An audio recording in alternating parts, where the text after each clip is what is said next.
बात है 26 फरवरी साल 2011 की। रात के करीब 2 बजे पुलिस की एक कार लंदन के ब्लैक हिल इलाके में पेट्रोलिंग कर रही थी। तभी उस कार में बैठे पुलिस अफसर को दूर कहीं से आग की लपटें और धुआं दिखाई देता है। पुलिस जब उस कार की तरफ आगे बढ़ती है तो एंगरस्टीन लेन रोड पर एक जलती हुई कार दिखाई देती है।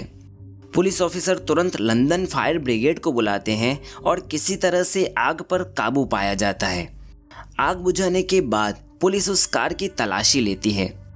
वो एक ब्लू कलर की मर्सिडीज कार थी जिसकी ड्राइविंग सीट पर कोई नहीं था और ना ही पैसेंजर सीट पर कोई था। पर जब पुलिस ने उस कार की डिग्गी खोली तो पुलिस के भी होश उड़ गए। डिग्गी में एक 20 से 25 साल के नौजवान की आधी जली हुई लाश पड़ी थी। उसके हाथ पैर बंधे हुए थे, माथे पर पगड़ी थी, शरीर पर सिर्फ एक कपड़ा था। कौन था ये नौजवान और क्यों किसी ने इसकी इतनी बेरहमी से हत्या कर दी थी? वीडियो में आगे बढ़ने से पहले पिछले 2 महीनों में हुई इन घटनाओं के बारे में देखो और फिर एक सवाल का जवाब दो। 18 मार्च 2025 मुस्कान रस्तोगी ने अपने बॉयफ्रेंड साहिल शुक्ला के साथ मिलकर अपने ही पति सौरभ राजपूत की पहले बेरहमी से हत्या कर दी। फिर सौरभ की लाश के टुकड़े करके एक ड्रम में भर दिया और उस ड्रम को सीमेंट से सील कर दिया। 17 अप्रैल 2025 मेरठ में रहने वाले अमित को एक ही सांप ने 10 बार काट लिया, जिसकी वजह से उसकी मौत हो गई। अमित के पोस्टमार्टम रिपोर्ट से पता चला कि अमित की मौत सांप के डसने से पहले ही गला घुटने की वजह से हो चुकी थी। असल में अमित की पत्नी रविता ने ही अपने प्रेमी अमरजीत के साथ मिलकर अपने पति की गला दबाकर हत्या कर दी थी। फिर अपने इस कारनामे को छुपाने के लिए उसकी लाश के पास सांप छोड़ दिया था। ऐसी कितनी घटनाएं आजकल हमारे देश में हो रही हैं। अब सवाल ये कि क्या हो रहा है हमारे देश में आजकल?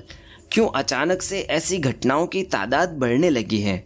अपनी राय कमेंट में बताओ। और अब हम हमारी आज की कहानी पर वापस आते हैं।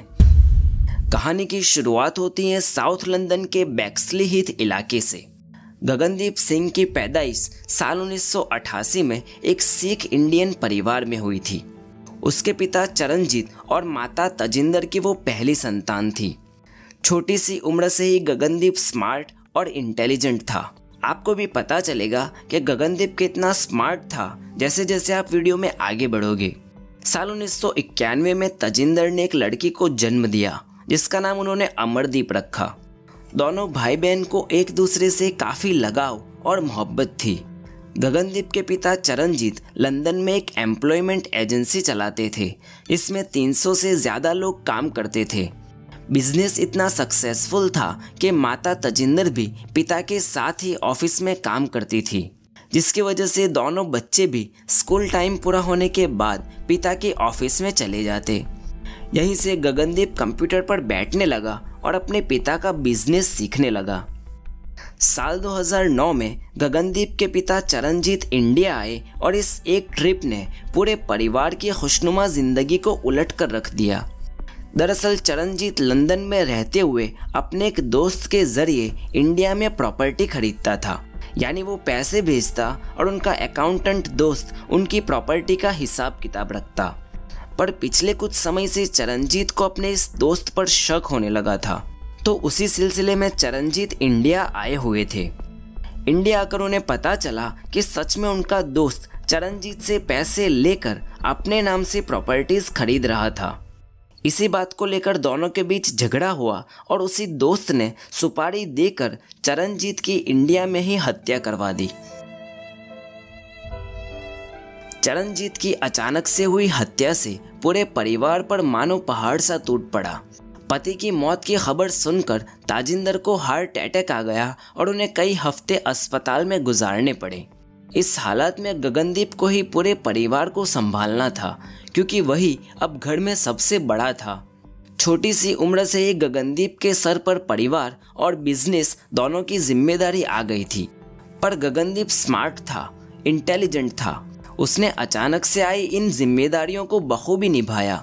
उसने अपने परिवार को भी संभाला और बिजनेस को भी, और सिर्फ संभाला ही नहीं बल्कि उन्हें कई ऊंचाइयों तक पहुंचाया। गगनदीप एक तरफ बिजनेस देखता और दूसरी तरफ उसने अपने खुद का एक केबल टीवी चैनल शुरू किया, सिख टीवी नाम से, जहां पर वो लंदन और यूरोप के सिख समाज के रिलेटेड न्यूज़ और प्रोग्राम्स चलाता था। इन शॉर्ट, गगनदीप सिर्फ 21 साल की उम्र में ही एक कामयाब मिलियनेयर बन चुका था। गगनदीप का एक दोस्त था हरविंदर शॉकर नाम से। उसने इलेक्ट्रीशियन की ट्रेनिंग ले रखी थी, पर उसके पास कोई काम नहीं था। जब उसने गगनदीप को अपनी बेरोजगारी के बारे में बताया तो गगनदीप ने उसे तुरंत अपने ऑफिस में जॉब दे दिया। इसी दौरान दोनों के बीच गहरी दोस्ती भी हो चुकी थी। एक दिन जब गगनदीप गुरुद्वारा गया हुआ था, तब वहीं पर उसकी मुलाकात मुंदिल माहिल से होती है। मुंदिल माहिल एक 18 साल की बेहद खूबसूरत लड़की थी। मुंदिल की बड़ी बहन डॉक्टर थी और मुंदिल खुद भी पढ़ाई करके डॉक्टर बनना चाहती थी। अब वैसे तो गगनदीप बहुत ही शर्मीला लड़का था, पर उसका दोस्त हरविंदर मुंदिल का बचपन का दोस्त था। तो गगनदीप हरविंदर का सहारा लेकर मुंदिल के करीब आ गया और दोनों के बीच दोस्ती हो गई। इसी समय के दौरान गगनदीप के पिता की भी मौत हो चुकी थी, तो गगनदीप मुंदिल से बातें करके अपने दिल को हल्का भी कर लिया करता था। ऐसे ही बातें करते करते गगनदीप को कब मुंदिल से प्यार हो गया उसे पता ही नहीं चला। पर दिक्कत ये थी कि मुंदिल गगनदीप को सिर्फ अच्छा दोस्त मानती थी, उससे ज़्यादा कुछ भी नहीं। वैसे में अगस्त 2010 की एक रात को एक हादसा हो गया। मुंदिल उस वक्त ब्राइटन शहर में अपनी 2 सहेलियों के साथ किराए के फ्लैट में रहती थी और एग्ज़ाम की तैयारी कर रही थी। उस रात उसकी दोनों सहेलियां रूम पर नहीं थी। तभी रात के करीब 10 बजे गगनदीप अचानक से मुंदिल के फ्लैट पर पहुंच गया, बिना इनविटेशन के। वो अपने साथ फूलों का एक गुलदस्ता लेकर आया था। वैसे तो वो मुंदिल को एग्ज़ाम के लिए बेस्ट ऑफ लक कहने आया था, पर जाने के वक्त वो मुंदिल से कहता है कि उसकी गाड़ी की हेडलाइट्स फेल हो गई है और इतनी रात को वो ऐसी गाड़ी लेकर घर नहीं जा सकता। मुंदिल को भी गगनदीप पर तरस आ जाता है और वो एक रात के लिए गगनदीप को अपने फ्लैट में सोने की परमिशन दे देती है। उसी रात जब मुंदिल अपने बेडरूम में सो रही होती है, तब गगनदीप उसके कमरे में आता है और मुंदिल के साथ ज़बरदस्ती करने की, उसके साथ फिजिकल होने की कोशिश करता है। गगनदीप की इस हरकत से मुंदिल डर भी जाती है और गुस्सा भी हो जाती है। वो गगनदीप को एक ज़ोर का थप्पड़ मार देती है और उसे अपने कमरे से बाहर निकाल देती है। मुंदिल के थप्पड़ से गगनदीप को होश आता है और उसे अपनी हरकत पर शर्म आने लगती है। वो मुंदिल से माफ़ी मांगने लगता है, पर मुंदिल पुलिस को बुलाने की धमकी देती है। शर्म और डर के मारे गगनदीप वहाँ से भाग जाता है। इस घटना के बाद गगनदीप कई बार मुंदिल से माफ़ी मांगने की कोशिश करता है। वो उसे फ़ोन करता है, SMS करता है, पर मुंदिल उसको ज़रा सा भी भाव तक नहीं देती। वो ना ही गगनदीप का फ़ोन उठाती है और ना ही उसके SMS का जवाब देती है। धीरे धीरे वक्त गुजरता जाता है। गगनदीप भी अब इस घटना को भुलाकर अपने बिजनेस में लग जाता है। उसका बिजनेस सही मायनों में आसमान की ऊंचाइयों को छूने लगता है और सिर्फ 21 साल की उम्र तक गगनदीप मिलियनेयर बन जाता है। उस घटना के 8 महीने बाद एक दिन अचानक से गगनदीप के फ़ोन पर मुंदिल का SMS आता है। मुंदिल गगनदीप को अपने फ्लैट पर कुछ बात करने के लिए बुलाती है। गगनदीप तो वैसे भी मुंदिल से दोस्ती करने के लिए तैयार था, पर अचानक से इतने महीनों बाद आए इस एक मैसेज से गगनदीप को मुंदिल पर शक भी हो रहा था। जाने से पहले वो मुंदिल को ये SMS भेजता है, कैन वी टॉक सिविल और you just want me dead? क्या हम ढंग से बात कर सकते हैं या तुम सिर्फ मुझे मरा हुआ देखना चाहती हो? हालांकि गगनदीप ने यह मैसेज मजाक के तौर पर भेजा होगा, पर उसे शायद ये अंदाज़ा भी नहीं था कि वो सच में मौत के मुंह में जा रहा था। 25 फरवरी साल 2011 शाम के करीब 7 बजे गगनदीप सिंह अपनी माँ और बहन से कहता है कि उसे किसी पार्टी में जाना है। वो अपनी माँ को गले लगाता है और कहता है कि मेरा इंतज़ार मत करना, मुझे आने में देर हो जाएगी। इत्तेफाक से उस दिन गगनदीप की BMW कार सर्विस के लिए गई हुई थी, तो वो अपनी बहन की ब्लू कलर की मर्सिडीज कार लेकर जाता है। उसी रात करीब 2 बजे पुलिस की एक कार लंदन के ब्लैक हिल इलाके में पेट्रोलिंग कर रही थी। तभी उस कार में बैठे हुए पुलिस अफसर को दूर कहीं से आग की लपटें और धुआं दिखाई देता है। पुलिस जब उस आग की तरफ जाती है तो एंगरस्टीन लेन रोड पर एक जलती हुई कार दिखाई देती है। पुलिस ऑफिसर तुरंत लंदन फायर ब्रिगेड को बुलाते हैं और किसी तरह से आग पर काबू पाया जाता है। आग बुझाने के बाद पुलिस उस कार की तलाशी लेती है। वो एक ब्लू कलर की मर्सिडीज कार थी जिसके ड्राइविंग सीट पर कोई नहीं था और ना ही पैसेंजर सीट पर कोई था। पर जब पुलिस ने उस कार की डिग्गी खोली तो पुलिस के भी होश उड़ गए। डिग्गी में एक 20 से 25 साल के नौजवान की आधी जली हुई लाश पड़ी हुई थी। उसके हाथ पैर बंधे हुए थे, माथे पर पगड़ी थी, शरीर पर सिर्फ एक कपड़ा था। लाश के आसपास कोई भी आईडी कार्ड नहीं था जिससे पुलिस लाश की पहचान कर सके। पुलिस के पास गाड़ी के रजिस्ट्रेशन नंबर के अलावा और कुछ भी नहीं था। पुलिस रजिस्ट्रेशन नंबर के आधार पर गाड़ी के मालिक का पता लगाती है और उसी रात के 4 बजे पुलिस अमनदीप के घर की डोरबेल बजाती है। जैसे ही अमनदीप घर का दरवाज़ा खोलती है, पुलिस ऑफिसर उसे बताते हैं कि उसकी गाड़ी जली हुई मिली है और उसकी डिग्गी से लाश बरामद हुई है। हालांकि पुलिस अफसर ये भी बताते हैं कि लाश की पहचान नहीं हो सकी है, पर अगर अमनदीप पुलिस की मदद करे तो वो भी हो जाएगा। ये सब सुनकर अमनदीप के पैरों तले से ज़मीन खिसक जाती है। उसके हाथ पांव कांपने लगते हैं। उसके पिता की हत्या हुए अभी 2 साल भी पूरे नहीं हुए थे। अमनदीप पुलिस को बताती है कि उसका भाई गगनदीप उसकी गाड़ी लेकर निकला हुआ है। पुलिस अमनदीप को गगनदीप से फ़ोन करने के लिए कहती है, पर गगनदीप का फ़ोन स्विच ऑफ आ रहा था। अमनदीप को अब चिंता होने लगती है। इसी दौरान तजिंदर भी जग जाती हैं। पुलिस अमनदीप से कहती है कि गगनदीप के दोस्तों को फ़ोन करो, क्या पता वो अपने किसी दोस्त के साथ पार्टी में गया होगा।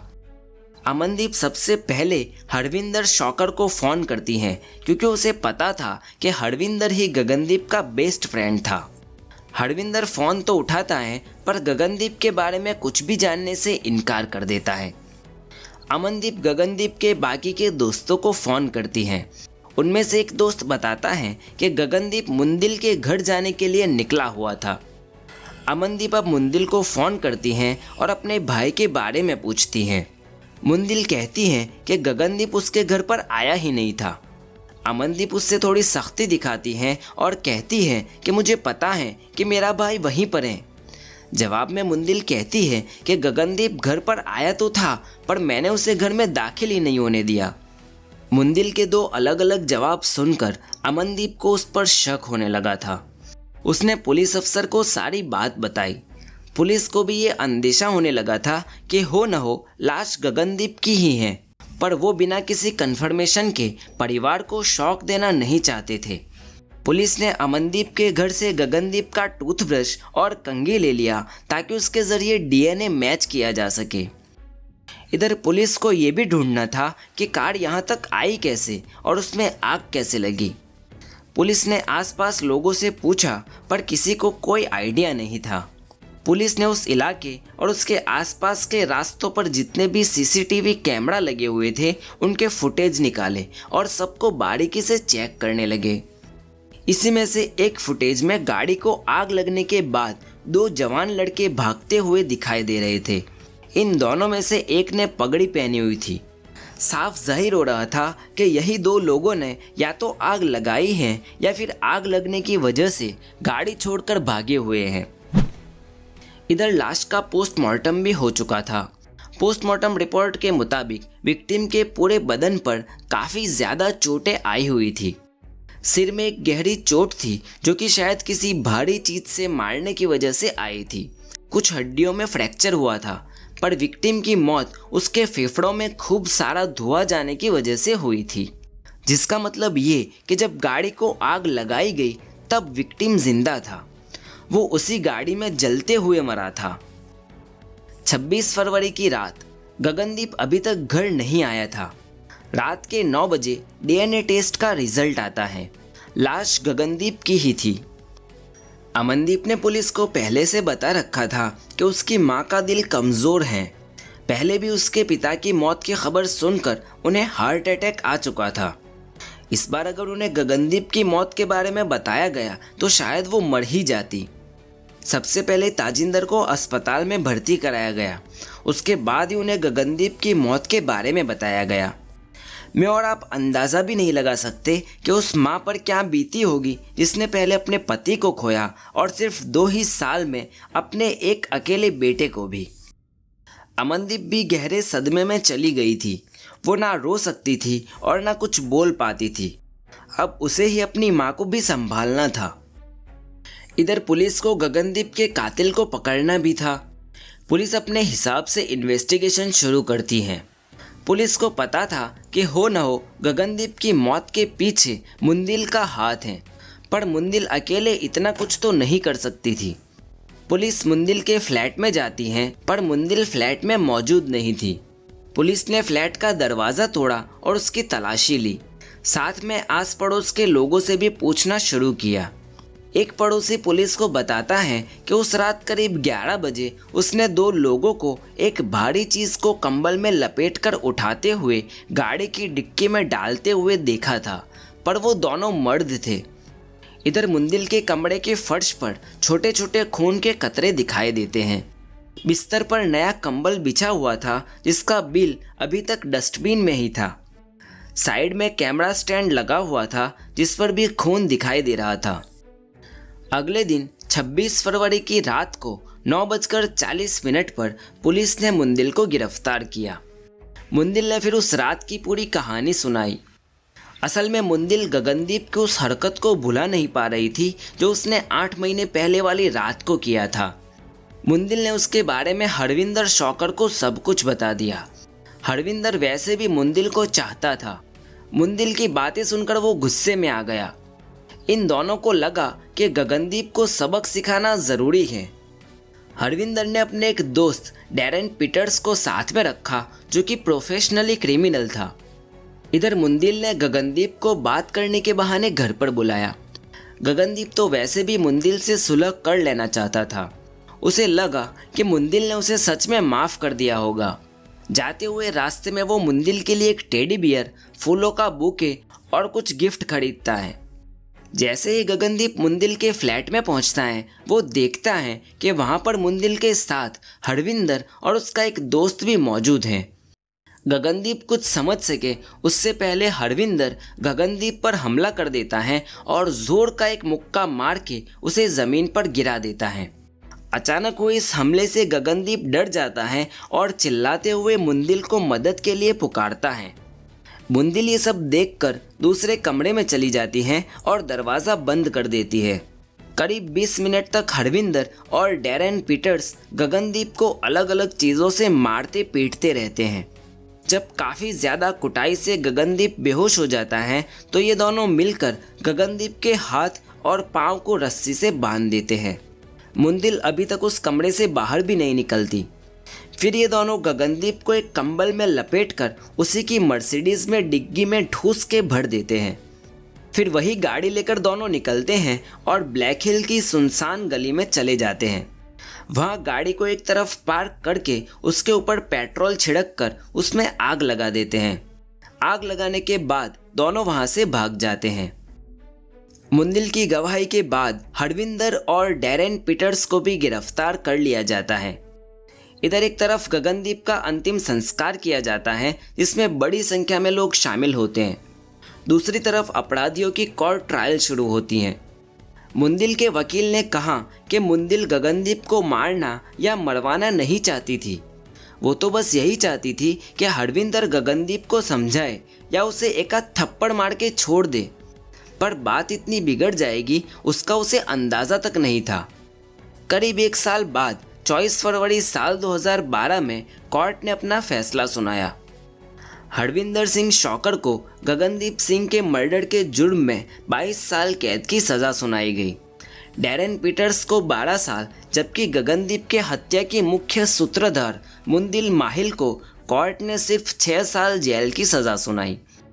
मुंदिल को इतनी मामूली सज़ा सुनाने के बाद लोगों में एक तरह का आक्रोश जाग उठा। लोगों ने ओल्ड बेली कोर्ट के सामने प्रोटेस्ट करना शुरू कर दिया और गगनदीप को इंसाफ दिलाने की मांग करने लगे। हालांकि मुंदिल ने पूरे 6 साल भी जेल में नहीं गुजारे। साल 2014 में सिर्फ 2 साल जेल में गुजारने के बाद मुंदिल को जेल से रिहा कर दिया गया। जेल से रिहा होने के बाद मुंदिल ने किंग्स कॉलेज ऑफ लंदन से फिलोसॉफी, पॉलिटिक्स और इकोनॉमिक्स में डिग्री हासिल की। साल 2016 में उसने वरिंदर सिंह नाम के एक पॉलिटिशियन से शादी भी कर ली। जाते जाते मैं आपसे यही पूछना चाहता हूँ, आपके हिसाब से मुंदिल को क्या सज़ा मिलनी चाहिए थी? आपको क्या लगता है उसने जानबूझकर गगनदीप को मरवा दिया? अपनी राय कमेंट बॉक्स में ज़रूर बताएं। अगर आपने वीडियो को यहाँ तक देखा तो प्लीज़ इस वीडियो को लाइक कीजिए और अगर आप चैनल पर नए हो तो चैनल को सब्सक्राइब कीजिए। जय हिंद।